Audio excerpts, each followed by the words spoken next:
All right, so this is 1.5. We're talking about composition of functions. We are talking about combining them and then composition of. Combining is exactly what you would think. They're going to give you 2 functions, 3 functions. I should probably mirror. That would help, right?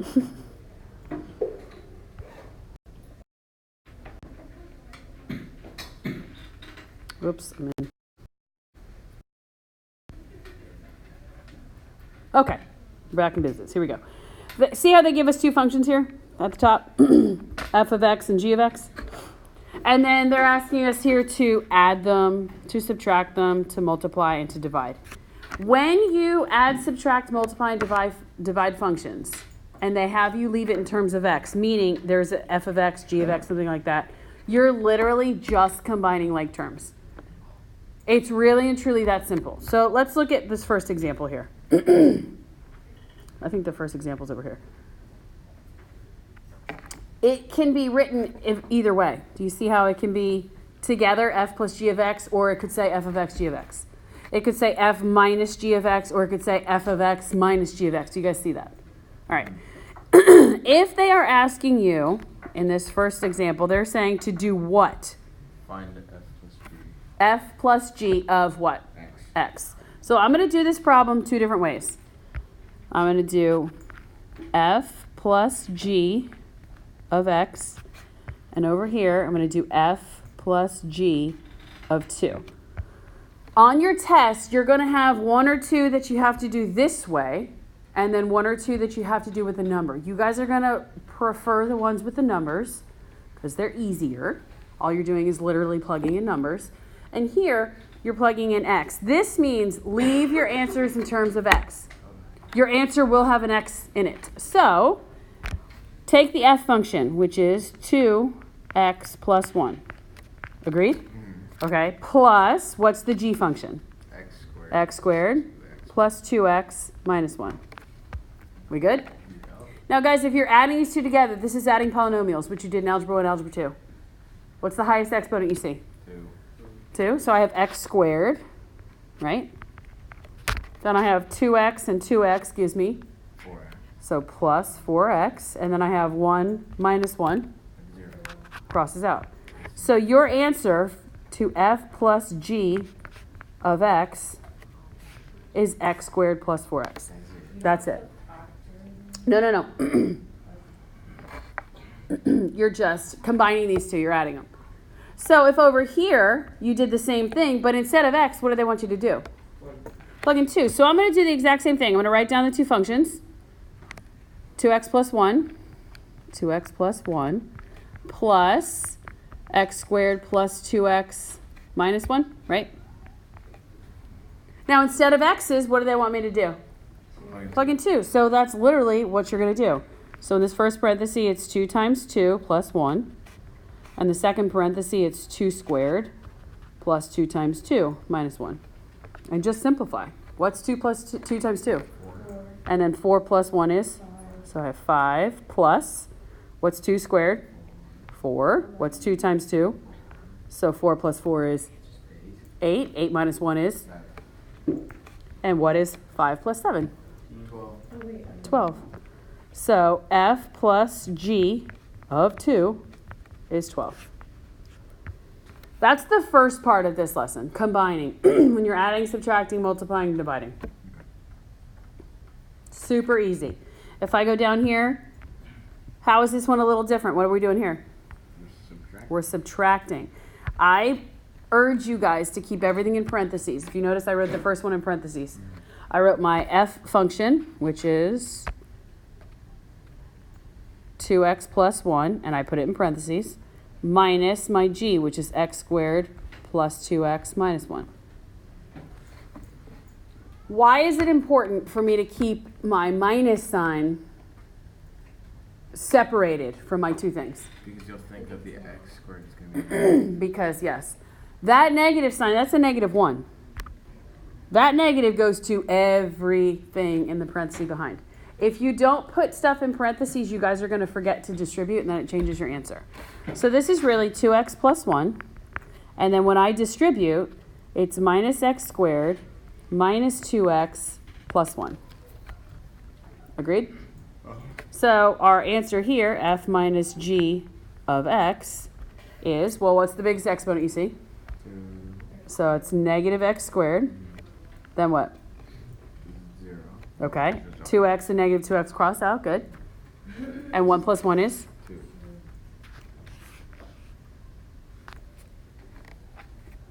Now, if I was going to evaluate those two functions, if I was going to say, okay, I'm going to perform the operation f minus g of 2, what are they telling you to do? Just plug in 2. You're going to plug in 2 to where you see all the x's. So my first parenthesis would be 2 times 2 plus 1 minus 2 squared plus 2 times 2 minus 1. Now, last period, well, do you have to distribute that negative sign? Guys, this is going to turn out to be a number. Don't distribute anything. Just leave it. What's 2 times 2 in the first parenthesis? 4, and 4 plus 1 is? 5. Minus. What's 2 squared? 4. Plus 4 minus 1. What's 4 plus 4? 8. 8. 8 minus 1 is? So my answer here is negative 2. And we'll practice this a bunch. In the next few days, we have plenty of time to practice. I'm going to give you a bunch of problems to work on. We'll work through it. Now, if you have division, a lot of times they're going to ask you for the domain. You have to figure out what x's cannot be. Remember, if you have a radical, you can't take the square root of a negative number and it become real, or it be real, and you can't have 0 in the denominator. So if they're asking you in this case for f divided by g of x, well, what's the f function? Square root of x. What's the g function? Square root of 4 minus x squared. 4 minus x squared. Is there anything to combine here? No. There's nothing that's on the top and the bottom that's exactly the same, anything like that. So we cannot simplify this anymore. That's it. That is simplified. We'll talk more about domain tomorrow. If not tomorrow, I'll do it on Monday's video, whatever we do.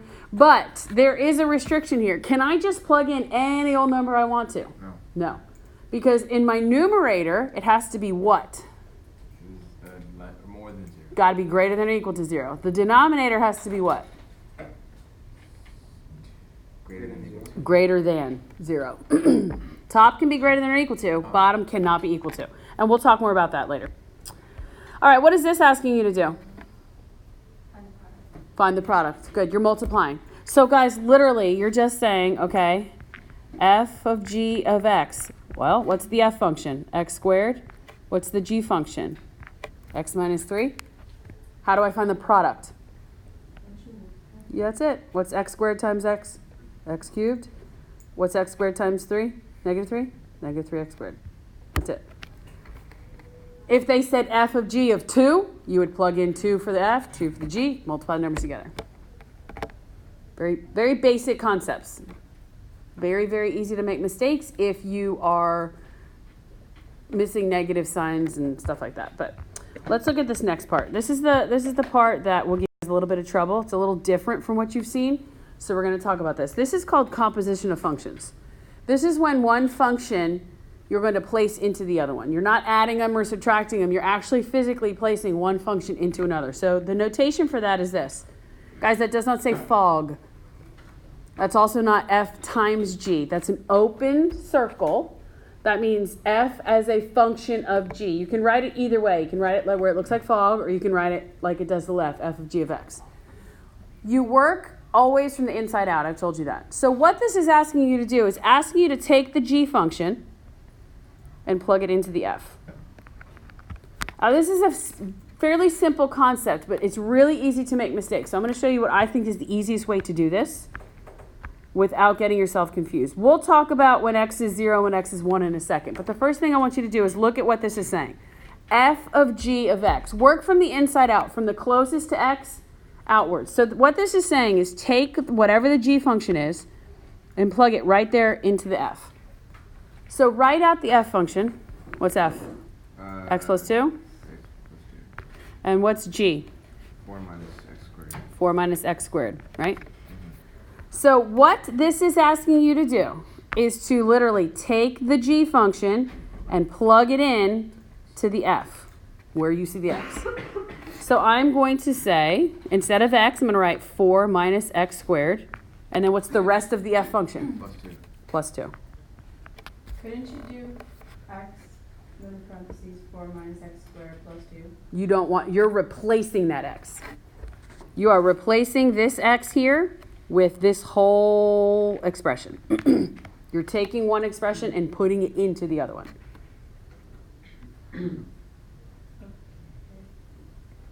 Now, if I combine like terms, I have negative x squared plus what? What's 4 and 2? Oh, 6. 6. So f of g of x is negative x squared plus 6. So now if they ask you to evaluate where x is 0, where x is 1, what do you do with 0? What would you do with 0? If they ask you to evaluate where x is 0 and x is 1, what would you do with 0? Oh, you just Plug it in. What would you do with 1? Plug it in. Plug it in. That's it. This one's different. How is this one different? You plug in f of x into g. You're taking the f and putting it in for g. So again, write down the functions. F of x is x plus 2. And g of x is 4 minus x squared. Now, you guys, some of you are not going to do this. You're not going to write it down and do what I'm doing, which is fine. You don't have to. But I'm just trying to show you what I think is the easiest way to not make a mistake. You are literally taking the f function and plugging it into g. So take the f function and plug it right into the g. Like, show yourself what you're doing. It makes it a lot easier. So if I'm going to simplify this, I have 4 minus, instead of the x, what expression am I going to write? X plus 2. X plus 2. And I finish out the problem. It's x plus 2, and then what goes on the corner? Squared. What does that mean? It's a quadratic. It is. It's a quadratic. What is it? How algebraically, how would I work this out? You FOIL? Yep. So I have 4 minus. Leave that minus sign. Don't worry about it. Yes, you have to distribute a negative, but don't worry about it now. You get yourself confused. If I FOIL, what's x times x? X squared. What's x times 2? 2x. And then 2 times x. 4. So I have a total of 4x, and then 2 times 2 is 4. Now distribute that negative. It goes to everything. So you have 4 minus x squared minus 4x minus 4. So your answer for g of f of x is what? X squared minus Negative x squared minus 1. minus 4x. And then what? That's it, because the 4 4's cancel out. Great.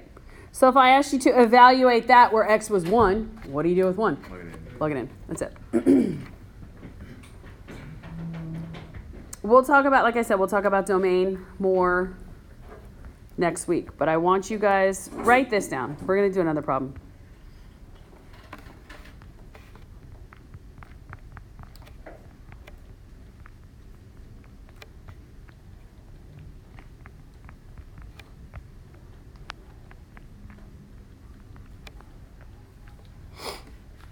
Okay, so we're going to do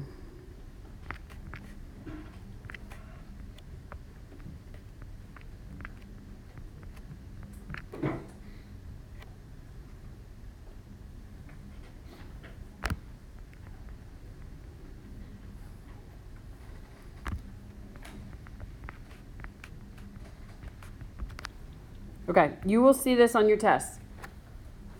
This is an easy problem, so don't mess it up. What were we doing before? We are plugging in the Taking one function and doing what? plugging it Into the other. So we're going to do the exact same thing here, but we're going to use numbers. This is asking you to take the g function and plug in what number? 3. So let's do that first. I'm going to plug in 3.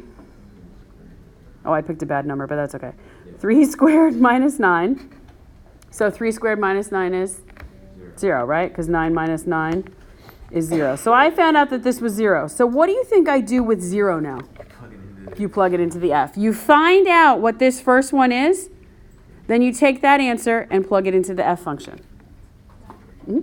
So I would say 3 times 0 plus 2. So what's my answer here? 2. So f of g of 3 is 2. You're just doing 2 tiny algebraic problems. That's it. It's the concept of taking one and plugging it into the other. That's the new pre-calc thing. But the math behind this is not bad at all. Let's look at this one. What are they asking you to do here? -2 into what? The f function. So I'm going to say, okay, 3 times -2 plus 2, right? What's 3 times -2? -6 plus 2 is -4. So I found out that f of -2 is -4. Now, what do I do with that -4? Plug it into what? Perfect. So g of x is x squared minus 9. So I'm going to say, okay, -4 squared minus 9. Well, what's -4 squared? 16 minus 9 is 7. Good. This is not crazy hard. It just can get a little confusing if you're not super organized. So I suggest you bring color pencils, you bring highlighters, you highlight stuff, you draw arrows, whatever you need to do to make this very apparent of what function you're plugging into where. Again, we will practice this a bunch, I promise. We're going to go into inverses tomorrow, but we'll clean everything up on Monday. Any questions you have, and then you guys, we'll have plenty of time to practice and get ready for your test. Sound good? Yes? All right. Thank you, guys.